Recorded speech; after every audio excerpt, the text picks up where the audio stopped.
പൂവുകളും തേനീച്ചകളും പറവകളുമൊക്കെ നിങ്ങളെപ്പോലെ സുന്ദരമായ ഈ ലോകത്തിൻ്റെ ഭാഗമാണ്. ടീച്ചർ ഒരു കഥ പറയട്ടെ.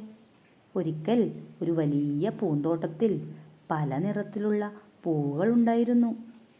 മണമുള്ള പൂവുകൾ വിടർന്നപ്പോൾ തേനീച്ചകളും പറവകളും പറന്നു വന്നു. പൂവുകളിലെ തേൻ അവർ ആവോളം നുകർന്നു. പൂവുകൾക്കും സന്തോഷമായി. പൂവുകളുടെ കൂട്ടുകാരാണ് അവർ. പുതിയ പൂവുകൾ ഉണ്ടാകാൻ അവർ പൂവുകളെ സഹായിക്കുന്നുണ്ട്. ഇവരില്ലാതെ പൂവുകൾക്കും ജീവിക്കാൻ കഴിയില്ല. അതുപോലെ പൂവുകളില്ലെങ്കിൽ പൂമ്പാറ്റകളും പറവകളും ഒന്നും ഉണ്ടാകില്ല. ഈ കഥയിലൂടെ നമുക്ക് എന്ത് മനസ്സിലാക്കാം?